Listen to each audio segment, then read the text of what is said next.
नमस्कार दोस्तों, स्वागत है आपका स्टडी फॉर सिविल सर्विसेज में। वीडियो को पूरा देखिए। कोई भी आपका फीडबैक है, कोई सजेशन है, तुरंत वीडियो में कमेंट करके जरूर बताइए। अच्छा लगे तो वीडियो लाइक जरूर कर लीजिए और ऐसे वीडियो लगातार फ्री में पाने के लिए चैनल को तुरंत सब्सक्राइब कर लीजिए और बेल आइकन को जरूर टैप कर लीजिए ताकि आगे भी सारे वीडियो आपको मिलते रहे। यूट्यूब में फॉलो करते हैं तो प्लीज ये वाला फ्री टेलीग्राम चैनल जरूर ज्वाइन कर लीजिएगा। सारे नोटिफिकेशन, सारे अपडेट यहीं पे आते हैं, ध्यान रखिएगा। स्टडी फॉर सिविल सर्विसेज का कोई भी पेड ग्रुप अगर आपको ज्वाइन करना है तो सिर्फ 8564805309697523860455 यही नंबर है हमारे, सिर्फ जहां पे कॉल या व्हाट्सएप कर सकते हैं। इंस्टाग्राम पे हमारा पेज जरूर फॉलो कर लीजिएगा, study for civil dot services है। ट्विटर पे हमको जरूर फॉलो कर लीजिएगा, @स्टडी फॉर सिविल्स है। सारे क्वेश्चन अटेम्प्ट करिए और स्कोर अपना तुरंत कमेंट करके बताइए। सभी को नमस्कार। स्टडी फॉर सिविल सर्विसेज पर आप सभी का एक बार फिर से बहुत बहुत स्वागत है। देखिए, आज के सेशन में हम यूपी ट्रिपल एससी पीटी के मॉक टेस्ट नंबर 5 को डिस्कस करेंगे। इससे पहले हमने 4 मॉक टेस्ट को डिस्कस किया है। अगर आपने अभी तक उन पेपर्स को नहीं देखा तो जरूर जाकर देखिए। इससे आपकी प्रैक्टिस होगी और आप अपना एग्जाम में बहुत ही बेहतर तरीके से प्रदर्शन करेंगे। चलिए आगे बढ़ते हैं। आप सभी जानते हैं कि स्टडी फॉर सिविल सर्विसेज पर कई सारे एग्जाम्स की तैयारी करवाई जाती है। तो अगर आप पेड ग्रुप से जुड़ना चाहते हैं तो नीचे दिए गए नंबर्स पर डायरेक्टली कॉल करके जुड़ सकते हैं। अगर आप हमारे फ्री इनिशिएटिव से जुड़ना चाहते हैं तो टेलीग्राम ग्रुप पर जाकर जरूर उन्हें ज्वाइन करें। वहां पर बहुत सारी आपको वीडियोस मिलेंगी, बहुत सारे आपको क्विजेस के क्वेश्चंस मिलेंगे जिनको सॉल्व करके भी आप अपनी प्रिपरेशन को मजबूत कर सकते हैं। तो चलिए अब जल्दी से स्टार्ट करते हैं। तो शुरुआत करेंगे डीआई से। देखिए, यहाँ पर आपके सामने एक दंड आलेख है, यानी कि एक बार ग्राफ आप देख सकते हैं। 2021 में एक परिवार की आय के जो विभिन्न मद हैं और व्यय और बचत, इन सबको यहाँ पर दर्शाया गया है। तो चलिए अवलोकन करते हैं, यानी कि देखते हैं कि क्या क्या क्वेश्चन यहाँ पर पूछे जाते हैं। पहला क्वेश्चन, किस खंड में खर्च की गई आय का प्रतिशत सबसे अधिकतम है? तो अगर आप देखें यहाँ पर, तो सबसे पहला काम हमारे पास ये होना चाहिए कि हम इन सबको ऐड करें और देखें कि ये ऐड करने के बाद एक्चुअली में वैल्यू 100 होती है या फिर नहीं। क्योंकि अगर ये 100 होती है तो हमारा जो कैलकुलेशन है वो बहुत ही ज्यादा आसान हो जाती है। लेकिन अगर ये 100 नहीं है तो ऐसी कंडीशन में हमें परसेंटेज के लिए 100 नहीं बल्कि जो टोटल वैल्यू यहाँ पर आएगी उसको यूज करना होगा। तो आप देखिए 20 + 5 25, 25 25 50, देन 60 30 90 और 10 100, यानी कि यहाँ पर ये 100% हमें दिया गया है। तो कोई भी इशू नहीं है, हम नॉर्मल सॉल्व कर सकते हैं। अब आपसे कहा जा रहा है कि सबसे ज्यादा अधिकतम कौन से वाले आप कह लीजिए सेगमेंट पर खर्चा किया गया है। तो ऑब्वियसली बात है, यहाँ पर आप देखिए 30 आपको मैक्सिमम दिख रहा है, यानी कि ये क्योंकि एजुकेशन है इसलिए आपका यहाँ पर आंसर ऑप्शन नंबर 1 होगा, एजुकेशन। आगे बढ़ते हैं। कपड़ों पर व्यय की गई आय का प्रतिशत बचत पर आय के प्रतिशत से कितना अधिक है? अब आप देखिए कपड़े कहां पर है। आप देख सकते हैं कि ये क्लोथिंग है, तो कपड़ों पर खर्च किया गया है 25 और आय का प्रतिशत जो है वो बचत पर पूछा गया है। तो देखिए सेविंग्स कहाँ है? सेविंग्स है 5। अब आप देख सकते हैं कि यार कपड़ों पर तो एक तरह से 5 और 25 का डिफरेंस कितना है? 20 यूनिट, यानी कि 20 यूनिट ज्यादा खर्च किया गया है। अब आपसे पूछा जा रहा है कि कपड़ों पर व्यय की गई जो आय का प्रतिशत है वो बचत पर आय की तुलना में कितना अधिक है, यानी कि रेफरेंस में सेविंग्स रखना है, मतलब 5 रखना पड़ेगा आपको। इनटू में यहाँ पर आप 100% कर सकते हैं। जब आप इस वैल्यू को सॉल्व करेंगे 4 बार जाएगा, यानी कि 400% ज्यादा है खर्च किसका? कपड़ों का, एज कम्पेयर टू सेविंग्स। ठीक है, तो ये ध्यान रखेंगे, ऑप्शन नंबर सी। आगे देखिए, यदि वर्ष 2021 में परिवार की कुल आय 1,28,000 रुपए थी तो 2021 में परिवार की कुल बचत क्या थी? अब आप देखिए परिवार की यहाँ पर बोला जा रहा है कि कुल आय, तो आय में तो भाई सब कुछ आता है ना, सारे के सारे खर्चे भी आते हैं, सेविंग्स भी आती हैं। तो हम कह सकते हैं कि 100% की जो वैल्यू हमें दी गई है वो 1,28,000 दी गई है। तो 1% की वैल्यू यहाँ से कितनी हो जाएगी? 1,28,000 को आप 100 से डिवाइड कर देंगे, यानी कि हम कह सकते हैं 1,280 रुपए, ये 1% की वैल्यू होगी। अब देखिए परिवार की कुल बचत कितनी थी, तो बचत कितनी है? 5 है। तो हमें यहाँ पर 5% की वैल्यू निकालनी है। तो 1% की वैल्यू 1,280, तो 5% की वैल्यू आप यहाँ से निकाल लीजिए। अब जब आप इसको सॉल्व करेंगे तो the value comes out to be 6,400 rupees. ठीक है, तो आंसर आपको ऑप्शन नंबर डी होगा। आगे देखिए, यदि परिवार की बचत रुपए 25,000 रुपए है तो परिवार का भोजन पर कुल व्यय ज्ञात कीजिए। अब देखिए ये जो बचत आप देख रहे हैं वो 25,000 रुपए की इस बार, और परसेंटेज में बचत हमारे पास कितनी है? 5 है। तो हम कह सकते हैं कि 5% की वैल्यू आपको 25,000 दी जा रही है। तो हम कह सकते हैं कि भाई 1% की जो वैल्यू है वो कितनी होगी? यहाँ पर 5,000 रुपए। ठीक है, तो आपसे कहते हैं कि परिवार का भोजन पर खर्च कितना है। अब आप देखिए भोजन कहाँ पर है? फूड है आपका 20%, तो 20% की वैल्यू आपको निकालनी है। 20% की वैल्यू निकालेंगे तो 20 इंटू में 5,000 हो जाएगा। अगर आप इसको सॉल्व करेंगे ये वैल्यू आपकी 1,00,000 हो जाएगी, है ना, यानी कि इस तरीके से आप निकाल सकते हैं। ऑप्शन नंबर 1 1,00,000 आपका करेक्ट आंसर है। आगे देखिए, शिक्षा और परिवहन की औसत लागत किस व्यक्तिगत आय के बराबर है, सॉरी व्यय के बराबर है। तो देखिए शिक्षा और परिवहन की बात करी जा रही है। शिक्षा कहां पर है? ये है 30, और परिवहन कहां पर है? ये रहा। तो यानी कि हम कह सकते हैं कि 30 + 10 है ना। 30 + 10 यानी कि 40 की यहाँ पर बात हो रही है। अब जब आप 40 की बात कर रहे हैं तो 40 का फिर आपको औसत भी लेना है, क्योंकि औसत की बात करी गई है, तो हम कह सकते हैं कि औसत यहाँ पर 20% निकलेगा। अब आप देखें 20% कहां पर है, 20% ये रहा 20%, यानी कि फूड के बराबर है। तो आंसर यहाँ पर क्या हो जाएगा कि जो एजुकेशन और ट्रांसपोर्टेशन का जो एवरेज कॉस्ट है वो एक्चुअली में फूड के ओवरऑल कॉस्ट के बराबर है। तो चलिए पहली डीआई कंप्लीट हुई, अब बात करते हैं सेकंड डीआई की। यहां पर भी आपको एक तालिका दी जा रही है 2000 में कंपनी के विभिन्न विभागों में जो कुछ उत्पादन आपको दर्शाए गए हैं वो यहाँ पर दिए गए हैं। ए से लेकर जी तक आपको देखना है, तालिका का निरीक्षण करना और प्रश्नों का उत्तर देना है। देखिए इकाइयों में किस विभाग का दूसरा सबसे उच्चतम उत्पादन यहाँ पर आपको दिखाई देता है, दूसरा सबसे उच्चतम। तो देखिए सबसे पहला तो हमें ये 500 दिखाई दे रहा है जो कि एफ का है, और सेकंड में हमें 400 दिखाई दे रहा है जो कि बी का है। तो ऑब्वियस सी बात है यहाँ पर आंसर आपको ऑप्शन नंबर डी होगा, दैट इज बी। आगे बढ़ते हैं, देखिए ध्यान से। विभाग सी के उत्पादन और विभाग एफ के उत्पादन का अनुपात कितना है। देखिए सी में उत्पादन हुआ है 250, ठीक है, और एफ में कितना उत्पादन हुआ है, 500 उत्पादन हुआ है। तो हम कह सकते हैं कि यहाँ पर जो उत्पादन का अनुपात है वो 1:2 होगा। यहाँ पर ऑप्शन नंबर सी है। आगे देखिए, विभाग सी का उत्पादन विभाग ई की तुलना में कितना अधिक है। तो देखिए सी का उत्पादन कहां पर है, 250, और ई का उत्पादन कितना है, देखिए 200। अब यहां पर अगर आप देखें तो विभाग सी का उत्पादन विभाग ई से 50 ज्यादा है ना। तो अगर 50 ज्यादा है तो ऑब्वियसली बात है कि अपॉन में यहाँ पर 200 आएगा, और जब आप इसको सॉल्व करेंगे तो यहाँ पर ये जो वैल्यू है वो आपका 25% आएगी। तो हम इस बात को कह सकते हैं कि एक्चुअली में सी का उत्पादन विभाग ई की तुलना में 25% अधिक है। ऑप्शन नंबर बी सही होगा। यदि विभाग सी द्वारा उत्पादित एक इकाई की औसत लागत 40 रुपए है, यानी कि एक यूनिट की जो वैल्यू है वो आपसे कही जा रही है कि वो ₹40 है, तो विभाग सी द्वारा उत्पादित सभी इकाइयों की उत्पादन की जो लागत है वो क्या होगी।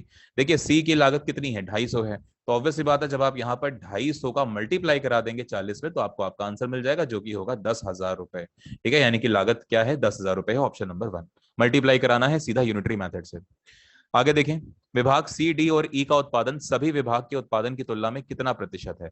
अब आप देखें सी डी और ई को जोड़िए आप पहले तो 250, फिर ये 100 और उसके बाद आपको ई दिख रहा है यानी कि 200। तो जब आप ये देखेंगे तो ये वैल्यू है total 550। C plus D plus E की जो वैल्यू है वो 550 है, और सभी की अब आपको टोटल की भी वैल्यू निकालनी पड़ेगी क्योंकि टोटल के रिस्पेक्ट में हमसे यहाँ पर पूछा जा रहा है। तो आप देखें सबको काउंट करेंगे तो देखिए 400 और 250 यानी कि 650, 650 और यहाँ पर 800 अगर आप जोड़ेंगे तो ये 1450, 1450 और ये है आपके 3 550 मिलके, क्योंकि हमने पीछे निकाला है ना। तो 1450 + 550 यानी कि ये वैल्यू जो आप देख रहे हैं ये आपकी आती है करीब करीब 2000 रुपए। ठीक है, तो यहाँ पर 2000 हो गई।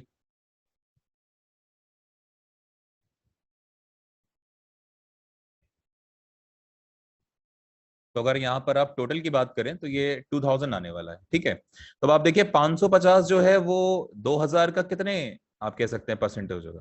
तो आप यहाँ पर 100 से मल्टीप्लाई करा दीजिए, कैंसिल करेंगे यहाँ पर 0 0 कैंसिल, यानी कि 27.50%, जो कि आपको ऑप्शन नंबर डी में दिखाई देता है, इसलिए ये आंसर होगा आपका। चलिए आगे बढ़ते हैं, क्वेश्चन नंबर 11 की बात करेंगे। आपसे कहा जा रहा है कि दो नंबर्स हैं, ठीक है, दो संख्याएं जो हैं वो तीसरी संख्या से 40% और 55% कम है यहाँ पर। तो पहली संख्या से दूसरी संख्या कितने प्रतिशत कम होगी ये पूछा जा रहा है। देखिए मान के चलिए पहली संख्या है, ये दूसरी संख्या है, ये तीसरी संख्या है। तो हम यहाँ पर मान लेते हैं कि तीसरी संख्या लेट से 100 होगी। तो कहा जा रहा है कि तीसरी संख्या से क्रमशः 40% और 55% कम है, यानी कि मान के चलिए कि अगर ये 40% कम है तो ये 60 होगी, और अगर ये 55% कम है तो ये संख्या 45 होगी। यही तो होगा।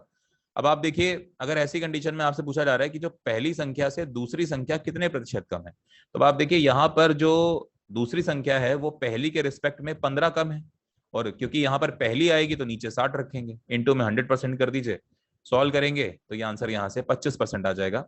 यानी कि हम कह सकते हैं कि इस कंडीशन में जो आंसर होगा वो 25% है। तो पहली संख्या से दूसरी संख्या 25% कम है। लेकिन ये बिल्कुल भी ना कहें कि अगर 25% कम है तो इसका ये मतलब बिल्कुल भी नहीं होता कि पहली संख्या दूसरी से 25% ज्यादा है, ऐसा नहीं है। अगर आपको ये निकालना है कि पहली संख्या दूसरी संख्या से कितनी ज्यादा, मान के चलिए ये क्वेश्चन पूछ लेता, तो नो डाउट ज्यादा तो अभी भी 15 है, लेकिन इस बार बेस में 45 आएगा ना कि 60। तो इस बार जब आप निकालेंगे तो ये 3 बार कैंसिल होगा, यानी कि 33.33%। तो अब आप देखिए दोनों बातों में फर्क है। दूसरी संख्या पहली संख्या से 25% कम है, लेकिन पहली संख्या दूसरी संख्या से 33.33% अधिक है। तो दोनों ही बातें ध्यान रखिए, मैंने आपको दोनों बातें समझा दी, ऐसे सवाल बहुत आते हैं। 12 नंबर देखें, आपसे कह रहे हैं कि एक संख्या है यहाँ पर 493, फिर डैश है, फिर 4 है, 3 है और फिर 7 है। आपसे कह रहा है कि अगर ये 9 से विभाज्य है तो खाली स्थान पर न्यूनतम पूर्णांक क्या आएगा। अब देखिए 9 की डिविजिबिलिटी का रूल आपको पता होना चाहिए कि 9 की डिविजिबिलिटी क्या होती है, जानते हैं? 9 की डिविजिबिलिटी का रूल होता है कि अगर सभी संख्याओं को जोड़ दिया जाए तो जो सम आएगा ना, जो वैल्यू आएगी ना, वो भी 9 से कंप्लीटली डिविजिबल होनी चाहिए। समझ रहे हैं? ये 9 की डिविजिबिलिटी होती है। अब आप देखिए 9 + 4 13, 13 3 16, 16 4 20, 20 3 23, 23 और 7 30। तो यहां से 30 तो आ गया, लेकिन अब यहां पर ऐसा कौन सा नंबर आए, और वो नंबर आना चाहिए जो 9 का मल्टीपल भी हो।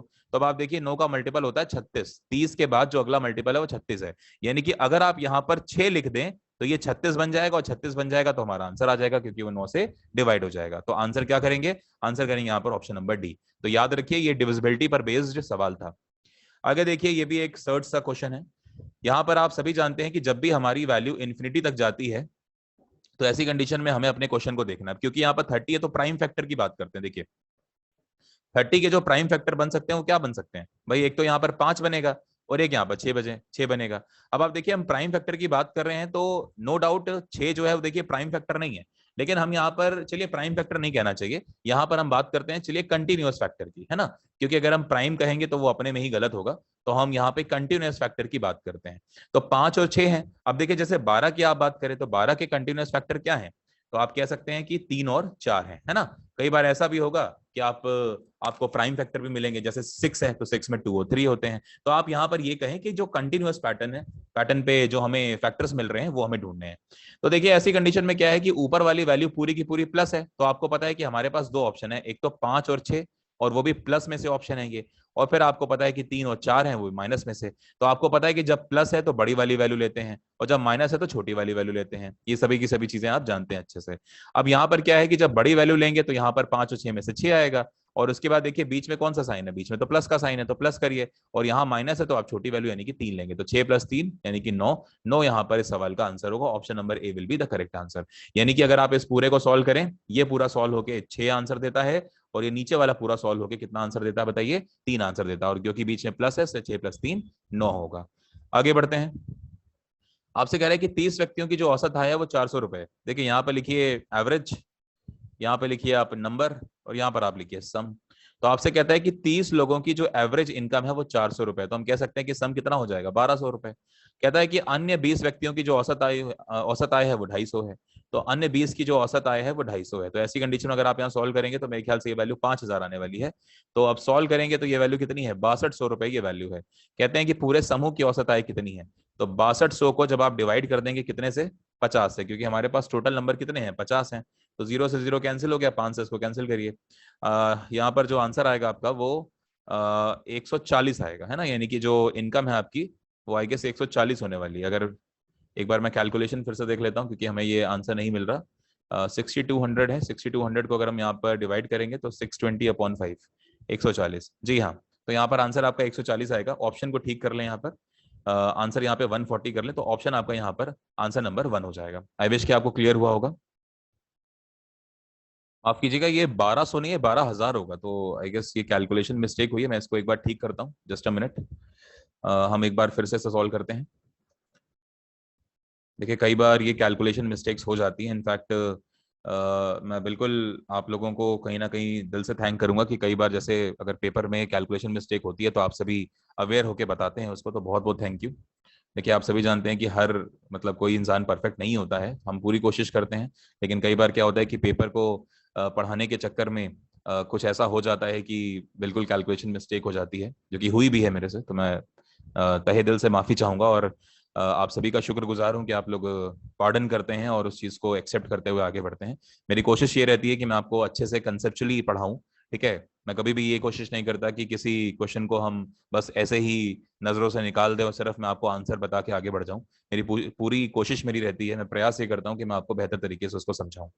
तो अगर कहीं पे गलती हो जाती है मेरे से तो प्लीज भूल चूक माफ कीजिएगा। चलिए शुरुआत करते हैं एक बार फिर से। देखिए 30 लोगों की बात हुई थी, एवरेज दिया गया था 400, तो यहाँ पर 1200 नहीं 12000 आएगा ना, ये हमने गलती करी थी पहले। तो देखिए फिर 20 लोगों की यहाँ पर जो आपको बताई जा रही है वो 250 है, तो यहाँ पर 5000 आ जाएगा। तो अगर आप यहाँ पर एवरेज देखेंगे तो यहाँ पर सम तो पहले 17000 आएगा, और एवरेज निकालने के लिए 17,000 को हम यहाँ पर 50 से डिवाइड करेंगे। अब ये वैल्यू आ जाएगी आपकी 340। तो 340 ठीक है, ऑप्शन नंबर सी यहाँ पर आएगा। ठीक है, तो 240 या 140 नहीं है, 340 आंसर है। आगे बढ़ते हैं। अब देखिए पावर पर बेस्ड एक और क्वेश्चन है। 27 की पावर जो 4n-2 है, और यहाँ पर 243 की जो पावर आप यहाँ पर 6 देख रहे हैं, इसको थोड़ा सा सॉल्व करते हैं। आप जानते हैं 3 का क्यूब है, तो 3 के क्यूब की पावर यहाँ पर 4n-2 है, इक्वल्स टू, ये भी आप जानते हैं कि ये 3 की पावर कितनी है, बताइए जल्दी से। ये 3 की पावर 6 होगी, और फिर उसके ऊपर भी आप देख सकते हैं कि पावर यहाँ पर 6 आपको दी गई है।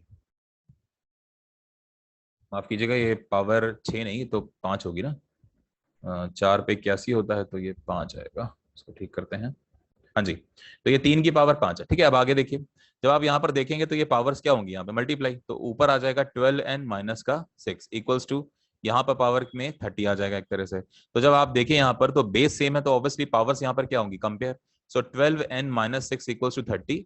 सो 12n की वैल्यू यहाँ पर 36 आएगी, तो n का आंसर यहाँ पर 3 हो जाएगा। ठीक है, तो जो हमारा करेक्ट आंसर है यहाँ पर वो ऑप्शन नंबर ए है। आगे देखिए, अब यहाँ पर देखिए पैसेज है आपके सामने, पढ़ते हैं। देखिए कहा जा रहा है कि जल ही जीवन है। ठीक है, तो जो इंपॉर्टेंट पॉइंट मिलेंगे उनको मार्क करेंगे। यह पंक्ति कोई अतिशयोक्ति नहीं है, जल के बिना जीवन संभव ही नहीं है। हमारे जीवन के सभी कार्यों के लिए जल बहुत महत्वपूर्ण है। ठीक है, जल महत्वपूर्ण है किसके लिए, सभी कार्यों के लिए। ठीक है, कई कार्य जल के बिना हो ही नहीं सकते, यह जानते हुए भी व्यक्ति इसे बर्बाद करने में कसर नहीं रख रहा है। पूरे विश्व में जल का स्तर धीरे धीरे घटता जा रहा है, नदियां सूखती जा रही हैं, इसके कई दुष्परिणाम मनुष्य भुगत रहा है। यही सब देखते हुए प्रकृति की इस धरोहर को बचाने के लिए, धरती पर जीवन कायम रखने के लिए देश जल संरक्षण पर, कई सारे देश हैं वो जल संरक्षण पर काम भी कर रहे हैं। जीवन जीने के लिए जल, और वह भी स्वच्छ जल, बहुत ही आवश्यक है। देखिए जल और वो भी स्वच्छ जल आवश्यक है जीवन को जीने के लिए। ठीक है, इसके लिए हमें जल का दुरुपयोग नहीं करना चाहिए। कहावत भी है कि बूंद बूंद से घड़ा भरता है। अकेली बूंद भले ही हमें कुछ काम की ना लगे, पर जब बहुत सी बूंदें इकट्ठी हो जाती हैं तो उसका प्रयोग आसानी से होता है। अतः हमें एक एक पानी की बूंद को बचाना चाहिए, जितनी आवश्यकता हो उतना ही पानी लेना चाहिए और पेड़ पौधों को लगाना चाहिए। ठीक है, क्या करना चाहिए आपको, जरूरत है जितनी उतना ही पानी लीजिए और पेड़ पौधों को लगाइए। यदि बच्चों में बचपन से ही ऐसी आदत डाली जाए तो वे भी आगे जाकर इसे आने वाली पीढ़ी को समझाएंगे और जल संरक्षण कर धरती को खुशहाल ग्रह बनाएंगे, खुशहाल ग्रह बनाने में अपना सहयोग भी देंगे। विश्व जल दिवस की बात करी जा रही है कि इसका जो विचार है वो 1992 से है। ठीक है, जिस वर्ष रियो डी जेनेरियो, ठीक है आप जानते हैं ब्राजील में है ये, में पर्यावरण और विकास पर संयुक्त राष्ट्र सम्मेलन हुआ था। ठीक है, तो ये इंपॉर्टेंट है, रियो डी जेनेरियो में ये हुआ था। ठीक है, उसी वर्ष संयुक्त राष्ट्र महासभा, जो जनरल असेंबली है यूएनओ की, उन्होंने एक प्रस्ताव को पारित किया, अपनाया, और उसके बाद प्रत्येक वर्ष 22 मार्च को, ठीक है 22 मार्च को पानी के लिए विश्व दिवस घोषित किया गया, जिसे 1993 से मनाया जा रहा है। 92 में ये मंजूरी मिली है, लेकिन हमने सेलिब्रेट 22 मार्च 1993 से शुरू किया है। तो चलिए पैसेज में कई सारे की पॉइंट मिले हैं, आगे बढ़ते हैं, क्वेश्चंस देखते हैं। जल संरक्षण के लिए क्या करना चाहिए, कम जल पीना चाहिए, नहीं पेड़ पौधे लगाने चाहिए, जी हाँ ये बिल्कुल सही है, सरकार पर छोड़ना चाहिए, बूंद बूंद करके खड़ा करना चाहिए। तो आंसर आपका ऑप्शन नंबर बी होगा। जीवन के सभी कार्यों के लिए क्या आवश्यक है, तो बिल्कुल जल आवश्यक है, हमने पॉइंट आउट किया था, नदियां नहीं, पेड़ पौधों से प्राप्त लकड़ी नहीं, परिवार का साथ नहीं। आगे, जल के अंधाधुंध प्रयोग से क्या हो रहा है, जीवन के स्तर में कमी आ रही है, जीव जंतु मर रहे हैं, विश्व में जल स्तर में कमी हो रही है, जल संबंधी उद्योग बढ़ रहे हैं। तो बिल्कुल विश्व में जल स्तर में कमी हो रही है, ये आंसर होगा। आगे देखें, उपर्युक्त गद्यांश का शीर्षक क्या हो सकता है, जल संरक्षण, जल का मूल्य, जल ही जीवन है, हर घर स्वच्छ जल। तो ऑब्वियसली जल संरक्षण की बात करी गई है, वाटर को कंजर्वेट करने की बात की गई है। जल संरक्षण दिवस जो है वो प्रतिवर्ष किस दिन मनाया जाता है, तो 22 मार्च को मनाया जाता है, ये इंपॉर्टेंट है। चलिए सारे के सारे बच्चे कमेंट करेंगे। ठीक है, कमेंट में बताइए कि इस वर्ष जो थीम थी वो क्या थी, यानी कि वाटर डे की जो इस बार थीम थी वो क्या थी इस साल के लिए, 2022 के लिए। ठीक है, चलिए आगे बढ़ते हैं और एक और पैसेज देखते हैं। पराधीनता की यहाँ पर बात हुई है।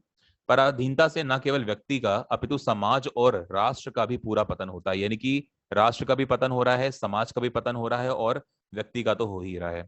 पराधीनता का मतलब समझते हैं, किसी की गुलामी करना। ठीक है, जैसे भारत अंग्रेजों का गुलाम था तो हम पराधीन थे, किसी पर अधीन थे, पर मतलब दूसरे पर। ठीक है, इसे हम अपने देश की पराधीनता के इतिहास को देखकर समझ सकते हैं। हमारा देश कई शताब्दियों तक लगातार पराधीन रहा है, जिससे हम न केवल व्यक्तिगत रूप से पिछड़ रहे हैं, ठीक है, अपितु सामाजिक और राष्ट्रीय स्तर पर भी हमारा पतन होता रहा है। हम चाहे मुगलों के पराधीन रहे हों, अंग्रेजों के प्रत्येक दिशा में हम अपनी संस्कृति और सभ्यता को भूलते हुए अपने आदर्शों को खोते जा रहे हैं। देश के पराधीन होने का यह परिणाम है कि आज हम विदेशी सभ्यता और संस्कृति से बुरी तरह से दुष्प्रभावित हो चुके हैं, है ना। आज हम स्वाधीन होकर भी अपनी सभ्यता और संस्कृति को भूल चुके हैं। ठीक है, स्वाधीन, आज आप गुलाम नहीं है किसी के, फिर भी आप अपनी सभ्यता और अपनी संस्कृति को ध्यान नहीं रखते हैं, भूल जाते हैं। आज हम अपने राष्ट्र में रहकर भी अपने राष्ट्र से कोसों दूर हैं, क्योंकि हमारा तन मन पराधीनता से जकड़ चुका है। हम आजादी या स्वाधीनता का पूरा और सही अर्थ न समझ सकने के कारण आज भी गुलामी की मानसिकता के लिए स्वाधीन होने का झूठा गर्व अनुभव करते हैं। यानी कि आज हम अगर स्वतंत्र होते हुए भी हम गुलामी को कहीं ना कहीं अनुभव करते हैं। आज हमारी यह स्थिति है कि हम स्वाधीनता का अर्थ ही गलत समझ रहे हैं। आज हम स्वाधीनता का अर्थ परम स्वतंत्रता से लगा रहे हैं और चारों ओर से उसकी उदंडता का परिचय भी दे रहे हैं। ठीक है, तो ये कुछ इंपॉर्टेंट पॉइंट्स यहाँ पर। चलिए पैसेज की बात करते हैं क्वेश्चंस में। पराधीनता से क्या होता है, तो देखिए व्यक्ति व समाज का पतन। देखिए यहाँ पर ये पॉइंट एक तरह से सही है, समाज व राष्ट्र का पतन, ठीक है, संस्कृति व राष्ट्र का पतन। लेकिन यहाँ पर अभी हमने देखा था कि 3 चीजों का पतन होता है। कौन कौन से? एक तो व्यक्ति, एक समाज और एक राष्ट्र। तो जिसमें तीनों आएंगे वो सही करेंगे, ना कि ऊपर वाले। ठीक है, तो ऑप्शन यहाँ पर आपका आंसर नंबर डी होगा। आगे देखिए, आजादी के कई वर्षों के बाद भी हम जकड़े हुए हैं विदेशी संस्कृति से, विदेशी विचारों से, विदेशी सभ्यता से या पराधीनता से। जी हाँ, पराधीनता से हम यहाँ पर जकड़े हुए हैं। ठीक है, आगे देखिए, हम आज भी स्वाधीनता से क्या अनुभव करते हैं? गुलामी की बेड़ियों को, स्वाधीन होने का झूठा गर्व। जी हाँ, स्वाधीन होने का झूठा गर्व अभी हमने पढ़ा था कि हम इसे अनुभव करते हैं। देखिए, अगर पैसेज को बहुत ध्यान से पढ़ेंगे ना तो किसी भी प्रकार की कोई गलती नहीं करेंगे। चलिए आगे बढ़ते हैं। व्याकरण की दृष्टि से स्वाधीनता कैसा शब्द है? तो आप देखिए, स्वाधीनता स्त्रीलिंग शब्द है। ठीक है, ऑप्शन नंबर बी होगा। स्वाधीनता शब्द का समानार्थी शब्द नहीं है। देखिए, नहीं है की बात कर रहा है, तो स्वतंत्रता, है ना, आजादी, लिबर्टी या अन्याश्रित। देखिए, स्वाधीनता का मतलब होता है जो गुलाम ना हो, तो ऑब्वियसली जो स्वतंत्र हो, जो आजाद हो, जो लिबर्टी है जिसके पास, तो ये तीनों तो होंगे। लेकिन अन्याश्रित यहाँ पर गलत होगा, तो आंसर आपको ऑप्शन नंबर डी है। आगे बढ़ते हैं। देखिए, यहाँ पर आपसे कह रहा है कि शुद्ध अशुद्ध निम्नलिखित शब्दों में से शुद्ध शब्द को ज्ञात कीजिए। देखिए, यहाँ पे पद्धति लिखा हुआ है, पक्षी है, पद्धति है और पद्धति है। आपसे कह रहा है कि इसमें से कौन सा सही है ना। शुद्ध शब्द आपको यहाँ पर बताना है। तो क्या आप लोग बता सकते हैं कौन सा यहाँ पर शब्द है जो कि सही होगा? जल्दी से बताइए। तो देखिए, यहाँ पर पक्षी भी सही लिखा है और पद्धति भी सही लिखा है, तो यहाँ पे दोनों ही ऑप्शन सही हैं। तो यहाँ पर आप बी एंड सी कर सकते हैं। ठीक है, ये दोनों गलत हैं, ये दोनों गलत। ठीक है, चलिए आगे बढ़ते हैं। दिए गए शब्द का पर्यायवाची आपको बताना है। कोविद। देखिए, कोविद का मतलब होता है जो बहुत ही ज्यादा बुद्धिमान हो, क्या हो? बहुत ही ज्यादा इंटेलिजेंट हो, बुद्धिमान हो, उसको कोविद कहते हैं। तो आंसर यहाँ पर आपका ऑप्शन नंबर बी होगा। ठीक है, दिए गए शब्द का विलोम शब्द ज्ञात कीजिए। अनुरक्त। तो अनुरक्त क्या क्या होता है? अनुरक्त का उपर्युक्त नहीं, आयात नहीं, अतिरिक्त नहीं, विरक्त। तो अनुरक्त का होता है विरक्त। ठीक है, ऑप्शन नंबर टी। दिए गए वाक्यांश के लिए सार्थक शब्द चुनिए। रात्रि में विचरण करने वाले को क्या कहते हैं? तो आप सभी जानते हैं, उसे हम निशाचर कहते हैं, या नीरस कहते हैं, या जलचर कहते हैं, थलचर कहते हैं। तो ऑब्वियसली निशाचर कहते हैं ना। यहाँ पर आंसर आपको ऑप्शन नंबर डी होगा। निशा, निशा का मतलब रात्रि, निशा का मतलब रात्रि, और चर मतलब चरने वाला। तो ऑब्वियसली जो रात्रि में चरेगा वो निशाचर है। Answer option number D B होगा। दिए गए मुहावरे का अर्थ बताइए। फूलना फलना। तो फूलना फलना मतलब क्या होता है बताइए? धनवान होना, है ना। आंसर क्या होगा यहाँ पर? ऑप्शन नंबर डी होगा। तो जो धनवान है वही फूल फल रहा है। चलिए आगे बढ़ते हैं। अब देख सकते हैं अगला जो आप देख रहे हैं यहाँ पर कम्युनिकेशन के ऊपर बात हो रही है। पैसेज है आपका, communication is the act of exchanging ideas, feelings and information from one place, person और ग्रुप टू अनदर। ठीक है, यहाँ पर आपसे कहा जा रहा है कि जो कम्युनिकेशन है ये एक्चुअली में आइडियाज, फीलिंग्स और इन्फॉर्मेशन को एक प्लेस से दूसरे प्लेस तक करने का, ठीक है, आप कह सकते हैं कि एक माध्यम है। Typically it happens verbally, non verbally. आमतौर पे ये वर्बली और नॉन वर्बली दोनों तरीकों से होता है। So there is no doubt that communication plays a vital role in human life. ठीक है, कम्युनिकेशन जो है वो एक बहुत ही क्रूशियल, एक बहुत ही इंपॉर्टेंट रोल प्ले करती है। Communication has a great effect on every sphere of life. Communication का हमारे, आप कह सकते हैं कि लाइफ में एक बहुत बड़ा रोल है। Communication is very important for any organisation. Efficient management and improvements of industrial relations largely depend on effective communication. अगर इफेक्टिव मैनेजमेंट है और अगर इंप्रूवमेंट्स हो सकते हैं इंडस्ट्रियल रिलेशंस को करने में, तो ऐसी कंडीशन में इफेक्टिव कम्युनिकेशन बहुत ही ज्यादा बड़ा रोल प्ले करती है। Because people working in the organisation should therefore be informed how to complete the work imposed to them in the best possible way। ठीक है, which is done by the communication। अगर आप अपनी, कह लीजिए, organisation में जो कि काम कर रहे हैं लोग, जिनको कोई ड्यूटी दी गई है, अगर वो बेहतर तरीके से उनसे करना चाहते हैं तो कम्युनिकेशन अगर अच्छा रहेगा, अगर आप बेहतर तरीके से उनको बता पाएंगे कि काम कैसे करना है, तो वो ज्यादा इफेक्टिव होगा। ऐसे में कम्युनिकेशन ही हेल्प करती है। Effective communication creates job satisfaction among employees, employees के बीच में जॉब सेटिस्फैक्शन आता है।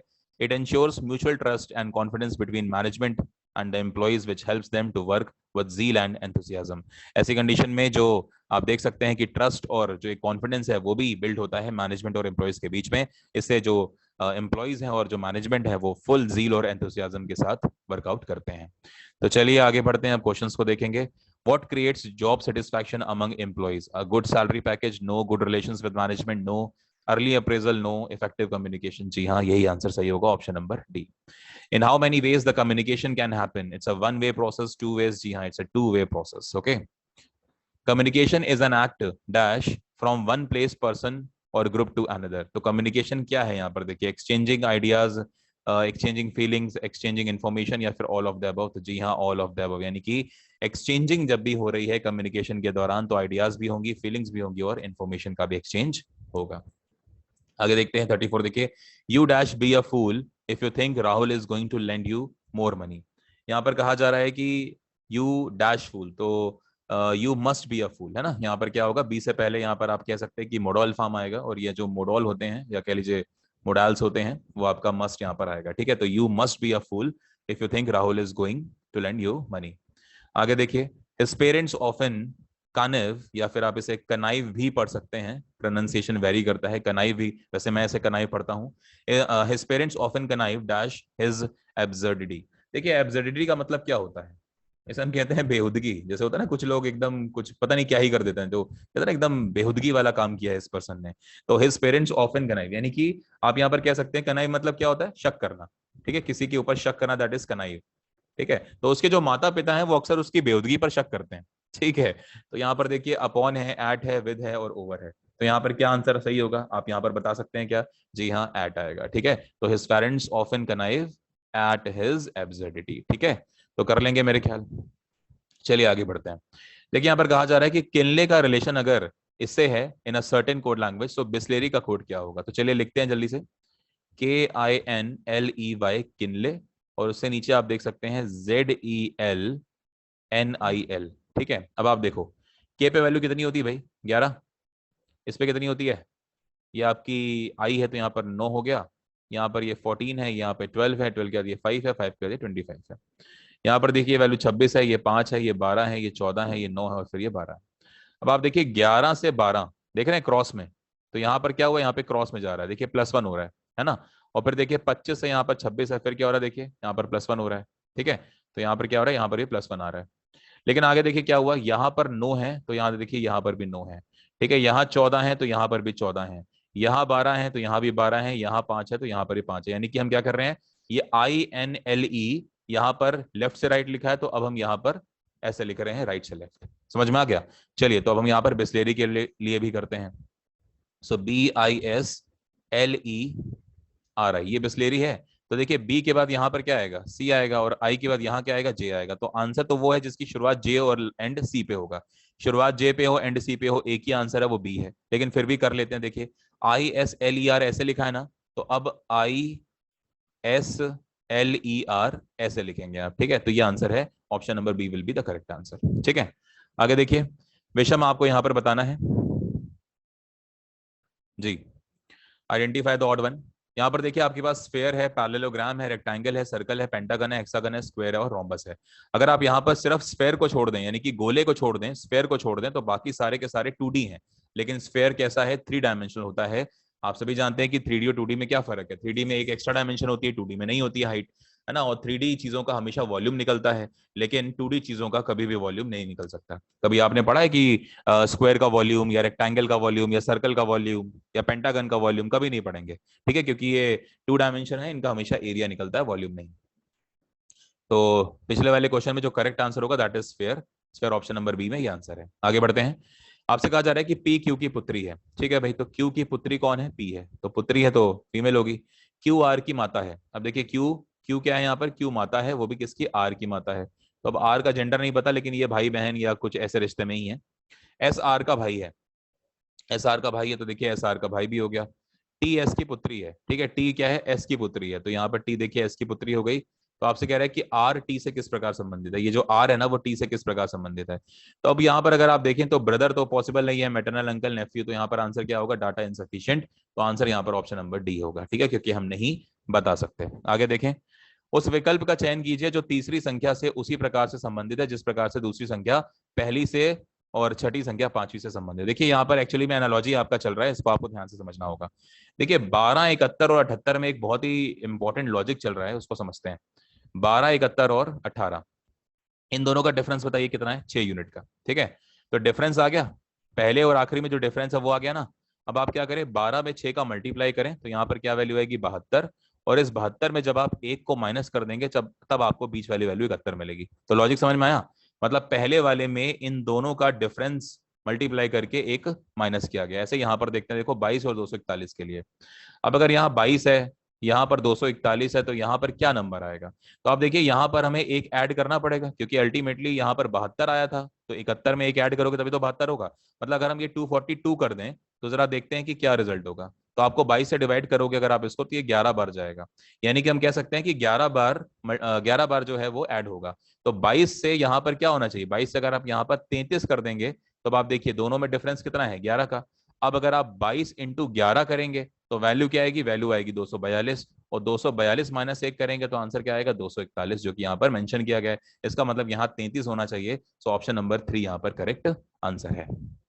आगे देखिए 40 नंबर के ऊपर बात करेंगे, should the government encourage the production of plastic, क्या गवर्नमेंट को प्लास्टिक के प्रोडक्शन को एनकरेज करना चाहिए।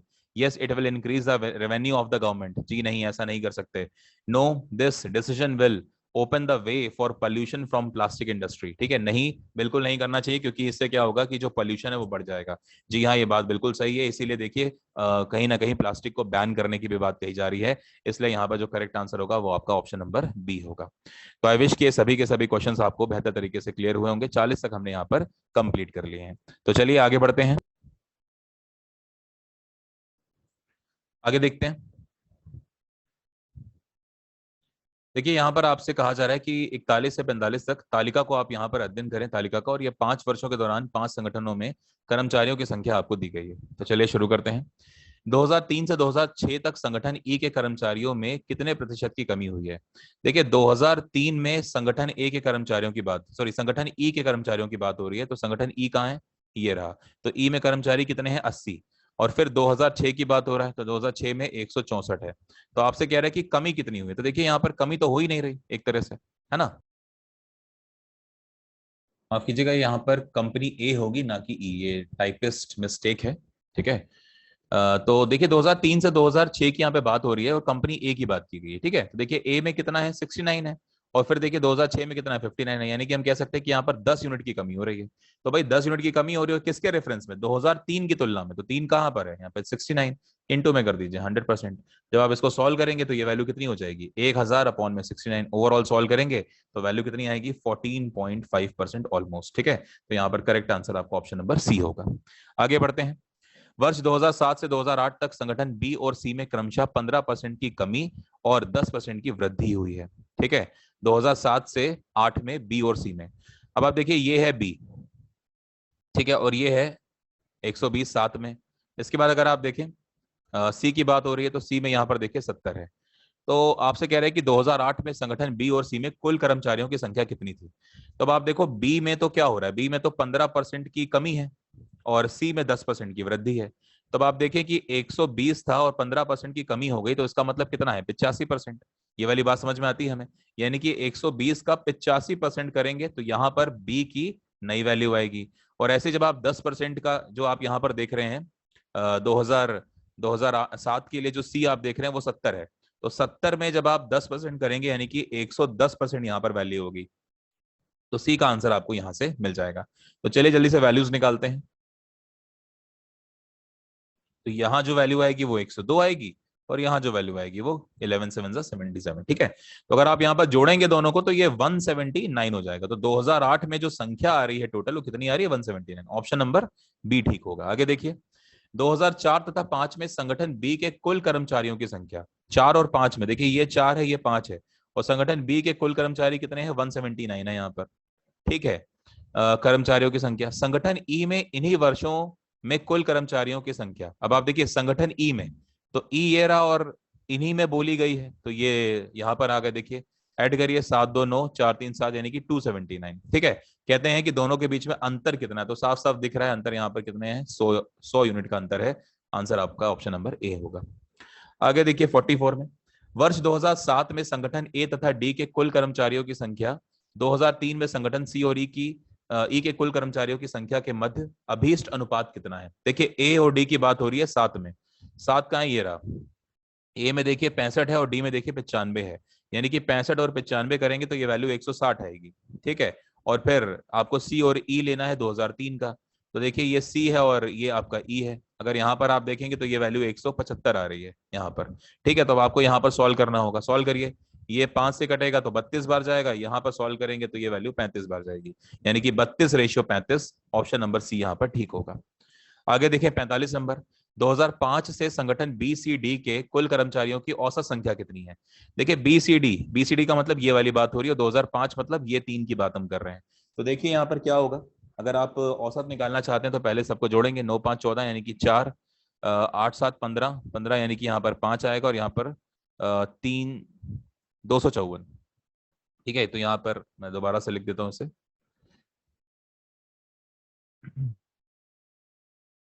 जी, तो ये वैल्यू यहाँ पर 254 आने वाली। कैसे आई है, 79 प्लस 85 प्लस 100 करके, तो अब 254 आई है तो ये 3 में डिवाइड होगी। तो देखिए यहाँ पर माफ कीजिएगा, ये 264 वैल्यू है ना, 264 है ये। जी हाँ, 8 7 15 और ये कैरी आएगा तो 200। जी हाँ, तो यहाँ 3 से जब आप इसको डिवाइड करेंगे तो ये 88 बार चला जाएगा। ठीक है, तो 264/3 इज 88, तो ऑप्शन नंबर ए में है, इसलिए आंसर है। तो फाइनली हमने एक डीआई और कंप्लीट करी, अब एक और कर लेते हैं आखिरी। यहाँ पर आपसे कहा जा रहा है कि एक टूर्नामेंट में 5 मैचों के दौरान 5 बल्लेबाजों द्वारा बनाए गए रनों की संख्या आपको दी गई है। ठीक है, सवाल देखिए, दूसरे मैच में बल्लेबाज सी और डी द्वारा बनाए गए रनों की संख्या, दूसरे मैच में, देखिए ये दूसरा मैच है और बल्लेबाज बात हो रही है सी और डी की, मतलब 180 रन बने हैं यहाँ पे।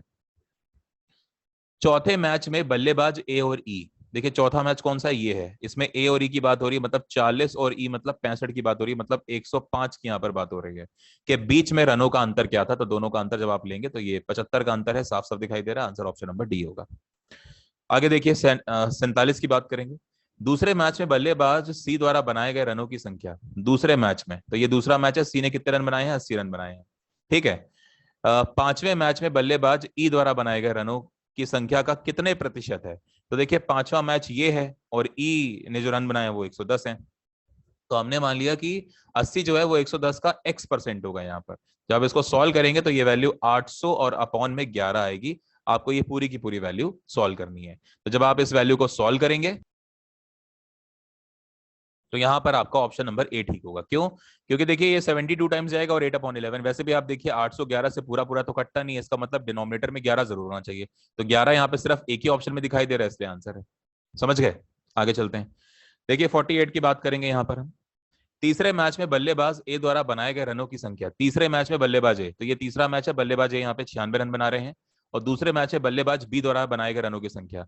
देखिए दूसरा मैच ये है और यहाँ पर बल्लेबाज बी ने 75 रन बनाए हैं, मतलब 96 और यहाँ पर 75। तो आपसे कह रहे हैं कि कितना अधिक बनाए हैं, तो ऑब्वियसली यहाँ पर माइनस करेंगे तो यहाँ पर 9 में से 7 गए 2, 21 रन यहाँ पर अधिक बने हैं। तो ऑप्शन नंबर सी यहाँ पर करेक्ट होगा। आगे देखिए 49 की बात करते हैं। बल्लेबाज बी द्वारा पहले दूसरे और चौथे मैच में बनाए गए रनों की औसत संख्या क्या है। तो बल्लेबाज बी यानी कि ये पहले दूसरे चौथे, तो पहले का मतलब ये वाला, दूसरा मतलब ये वाला और चौथा मतलब ये वाला, तो इनको अगर आप ऐड करेंगे तो 7 दोनों 195, यहाँ पर 195 आ रहा है। जब इसको 3 से डिवाइड करेंगे तो आपको एवरेज मिलेगा, ये एवरेज आपका 65 रन होगा यहाँ पर प्रति मैच। तो 65 आपका आंसर होगा, ऑप्शन नंबर ए। चलिए आखिरी क्वेश्चन करते हैं डीआई का। पहले व दूसरे मैच को मिलाकर बल्लेबाज ए द्वारा बनाए गए रनों की संख्या, पहले और दूसरे को मिलाकर बल्लेबाज ए ने जो रन बनाए हैं वो 155 रन बने हैं। ठीक है, इसके बाद कहता है कि बल्लेबाज डी द्वारा तीसरे और चौथे में बनाए गए, बल्लेबाज डी द्वारा तीसरे और चौथे, मतलब हम इनकी बात करें तो ये 190 है। ठीक है, 190 यहाँ पर आएगा जी। तो आपसे कहता है कि बनाए गए रनों की कुल संख्या के मध्य क्रमशः अनुपात क्या है, ये यहाँ पर आपसे पूछा जा रहा है। ठीक है, तो अगर आप यहाँ पर देखिए 190 है, 190 का मतलब 19 का मल्टीपल है ये, तो 19 का मल्टीपल कौन सा ऑप्शन है, देखिए 38 ही है बस, है ना, तो यही आंसर होगा, खत्म बात। अगर आप यहाँ पर ऐसे नहीं करना चाहते हैं तो प्रॉपर तरीके से सॉल्व कर लीजिए। ठीक है, सॉल्व करेंगे तो देखिए क्या होगा, 5 से काटिए इसको, 5 से काटेंगे 31 बार जाएगा, ये 38 बार जाएगा, तो आंसर आपका ऑप्शन नंबर बी होगा यहाँ पर। ठीक है, so option number B is the correct answer. चलिए अब साइंस के कुछ इंपॉर्टेंट क्वेश्चंस के ऊपर बात करते हैं। दाद एक ऐसी बीमारी है जिससे शरीर प्रभावित होता है। ठीक है, तो देखिए दाद बेसिकली जो आप देख रहे हैं, तो आप सभी जानते हैं कि दाद में क्या होता है। दांत दांत को बेसिकली हम रिंग वॉर्म कहते हैं। ठीक है, रिंग वॉर्म ये एक तरह का फंगल डिसीज है ना, फंगल एक संक्रमण होता है, इन्फेक्शन होता है, इसे हम बोलते हैं फंगल इन्फेक्शन। ठीक है, स्किन के रिलेटेड जितने भी इन्फेक्शन होते हैं आमतौर में उनमें फंगल इन्फेक्शन बहुत ही ज्यादा इंपॉर्टेंट है। और इसको पता है क्या कहते हैं, इसे कहते हैं डर्मेटोफाइटोसिस। ठीक है, तो ये ध्यान रखो, जब आपको इन्फेक्शन होता है ना जिससे आपकी स्किन खराब हो जाए तो इसे डर्मेटोफाइटोसिस कहते हैं, ये ध्यान रखना। आगे देखो, निम्नलिखित में से कौन सा क्विक सिल्वर कहा जाता है, very very important, quick silver. तो देखिए क्विक सिल्वर किसको कहते हैं, मरकरी को कहते हैं sir, mercury, very very important, mercury को यहाँ पर हम क्विक सिल्वर कहते हैं। तो देखिए टाइटेनियम टाइटेनियम है, प्लेटिनम है, मरकरी और एजी, इनके एटॉमिक नंबर भी एक बार देख लेते हैं। हालांकि केमिस्ट्री आप सभी की अच्छी होगी, मैं मान के चल रहा हूँ, बट स्टिल मैं यहाँ पर आपको बता देता हूँ। जैसे टाइटेनियम की बात करें तो एटॉमिक नंबर कितना होता है भाई, 22 होता है। ऐसे प्लेटिनम देखो 78 पे है, मरकरी देखो 80 पे होता है। ठीक है, सिल्वर आप सभी जानते हैं 47 है, गोल्ड का आप सभी जानते हैं 79 है। ठीक है, तो ये सब इंपॉर्टेंट होते हैं जो आप ध्यान रखेंगे। और एक बात आपको और बताना चाहूंगा कि ये जो आप मरकरी देख रहे हैं, ठीक है, मरकरी मरकरी एक ऐसी मेटल है जो रूम टेम्परेचर पे लिक्विड फॉर्म में एग्जिस्ट करती है। ठीक है, किस फॉर्म में एग्जिस्ट करती है बताइए, लिक्विड फॉर्म में एग्जिस्ट करती है, तो इसको आप ध्यान रखेंगे। ठीक है, चलिए एक और क्वेश्चन का आंसर दीजिए, व्हाइट गोल्ड किसे कहते हैं, चलिए बताइए। ठीक है, व्हाइट गोल्ड किसे कहते हैं ये आप बताएंगे। ठीक है, जो सफेद सोना है वो किसे कहा जाता है। चलिए आगे, एक व्यक्ति शरीर में कितने लीटर रक्त होता है, तो आप सभी जानते हैं 5 से 6 लीटर तक यहाँ पर रक्त होता है। और ब्लड जो होता है, ठीक है, जो हमारा ब्लड आप देख रहे हैं वो हल्का सा बेसिक होता है, नेचर में क्षारीय होता है। ठीक है, इस बात को ध्यान रखेंगे। सारे के सारे बच्चे यहाँ पर बताएंगे कि कितना पीएच पीएच का कितना जो है वेरिएशन आ जाए जिससे व्यक्ति की मृत्यु भी हो सकती है, पता है आपको, कमेंट करिए। पीएच में कितना वेरिएशन आ जाए जिससे व्यक्ति की मृत्यु भी हो सकती है, ये आपको बताना है। ठीक है, आगे बढ़ते हैं। सिरोसिस रोग किस अंग को प्रभावित करता है, देखिए सिरोसिस बहुत ही इंपॉर्टेंट एक रोग है। ठीक है, अगर आपने मेरी विटामिन वाली वीडियो नहीं देखी है तो एक विटामिन वाली वीडियो को जरूर जाकर देखिए। ठीक है, स्टडी फॉर सिविल सर्विसेज के प्लेटफॉर्म पे पड़ी हुई है। विटामिन से कोई भी क्वेश्चन ऐसा नहीं होगा जो आपका छूट जाए। ठीक है, आप सर्च करेंगे vitamin study for civil services तो आपको वहां पर मिल जाएगा। और वहां पर मैंने सिरोसिस के बारे में थोड़ा बहुत पढ़ाया भी है। ठीक है, तो देखिए ये लिवर की बेसिकली होती है, किसकी, लिवर की। ठीक है, तो लिवर का ये एक डिसऑर्डर होता है सिरोसिस। आमतौर पे इसमें क्या होता है कि लिवर आपका फैटी हो जाता है। ठीक है, ब्लड में जो बिलिरुबिन है पिगमेंट उसकी मात्रा काफी बढ़ जाती है, लिवर आपका फैटी हो जाता है। ठीक है, ऐसी कंडीशन में कई सारे लोग जो एक क्रॉनिक अल्कोहल का आप कह सकते हैं कि सेवन करते हैं, मतलब काफी ज्यादा क्रॉनिक हैं, अल्कोहलिक हैं। ठीक है, तो उनमें भी, और कुछ लोगों को जिनको जॉन्डिस हो जाता है तो ऐसे में भी अगर वो नहीं लिवर की आपके लिए देखभाल कर रहे हैं, लिवर का ध्यान दे रहे हैं, तो भी सिरोसिस हो सकता है। कई बार हेपेटाइटिस बी इतना ज्यादा बढ़ गया कि प्रॉब्लम हो सकती है। तो बहुत सारे रीजन होते हैं, आमतौर पे यही कुछ गिने चुने रीजन कहे जाते हैं। ठीक है, तो चलिए आगे बढ़ते हैं। अच्छा, सारे के सारे बच्चे कमेंट करके बताइए कि किडनी किडनी और फेफड़े इन दोनों की स्मॉलेस्ट यूनिट क्या होती है। ठीक है, इन दोनों की स्मॉलेस्ट यूनिट क्या होती है, जल्दी से बताइए। ठीक है, जैसे आपको पता है कि ब्रेन की न्यूरॉन्स होती है, ऐसे ही लंग्स की और किडनी की बताइए स्मॉलेस्ट यूनिट क्या होती है। आगे बढ़ते हैं। यहाँ पर देखिए आंसू गैस के घटक पूछे जा रहे हैं कि इनमें से कौन सा है, तो मीथेन है, इथाइल अल्कोहल है, क्लोरोपिक्रिन है, या फिर ईथर है। तो यहाँ पर आंसर आपका क्या होगा, ऑप्शन नंबर डी होगा। ठीक है, तो इथाइल अल्कोहल, ठीक है, और ईथर ये दोनों आपको बहुत ही ध्यान से यहाँ पे समझने हैं। ठीक है, और क्लोरोपिक्रिन ये भी आपको ध्यान से समझना है, और मीथेन ये भी आपको ध्यान से देखना है। तो इन चारों में से बेसिकली सही कौन सा होगा, क्योंकि देखिए कई बार क्या होता है कि बच्चे कंफ्यूज जाते हैं, तो आप ये ना करें कि इथाइल अल्कोहल लगा के चले आए, मीथेन लगा के चले आए, ये ईथर लगा के चले आए, ये गलत हो जाता है। ठीक है, तो गलत नहीं करना है, हमारा आंसर यहाँ पे क्लोरोपिक्रिन है, इसको आप ध्यान रखेंगे। ठीक है, बेसिकली CCl3NO2। ठीक है, या कई बार आपको ऐसा भी मिलेगा Cl3CNO2, ये क्या है, ये आपकी क्लोरोपिक्रिन होती है। ठीक है, तो आंसू गैस जो आप देख रहे हैं जिसको हम टीयर गैस के नाम से जानते हैं, जिसका फॉर्मूला क्या होता है C10H5Cln2। ठीक है, ये आप देख रहे हैं, तो यहाँ पर देखिए क्लोरीन की बात हो रही है ना, तो यहाँ पर क्लोरीन अगर आ रहा है तो ये क्लोरीन यहाँ पर भी आपको दिखाई दे रहा है, तो इसीलिए हम कहते हैं कि आंसू गैस में आंसू गैस में क्लोरोपिक्रिन के कुछ ट्रेसेस पाए जाते हैं। ठीक है, तो ये वाली बात है जो आपको थोड़ा सा ध्यान रखनी है। बाकी ठीक है, मीथेन, इथाइल अल्कोहल, ईथर वगैरह, इथेन आप सभी को पता है CH4 है, इथाइल अल्कोहल C2H5OH होता है। ठीक है, तो ये सब आपको ध्यान रखना इंपॉर्टेंट है। ठीक है, अच्छा आप जल्दी से कमेंट करके बताइए कि ईथर का, ठीक है, ईथर का यूज किसको बनाने में करते हैं, है ना, किसकी फॉर्मेशन में ईथर का यूज किया जाता है। जल्दी से बताइए कमेंट करके। सो फाइनली हमने यहाँ पर अपने सभी क्वेश्चंस को कंप्लीट करा है। उम्मीद करूंगा कि आपको क्लियर हो गया होगा। ये आपके सामने आंसर की है। किसी क्वेश्चन में अगर आपको डाउट है तो यहाँ से देख सकते हैं। सो उम्मीद करूंगा कि आपको ये जो मॉक टेस्ट नंबर 5 है ये आपको बहुत ही बेहतर तरीके से क्लियर हुआ होगा। ठीक है, तो इससे पहले 4 मॉक टेस्ट भी हमने सॉल्व किए हैं, उनको भी आप जरूर देखिए अगर आपने नहीं प्रैक्टिस की अभी तक। इस पूरे के पूरे 55 क्वेश्चंस के दौरान मैंने बिल्कुल कोशिश करी है कि कोई भी क्वेश्चन गलत ना हो।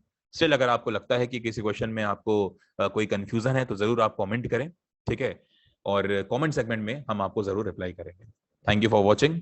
Good luck, take care, happy learning.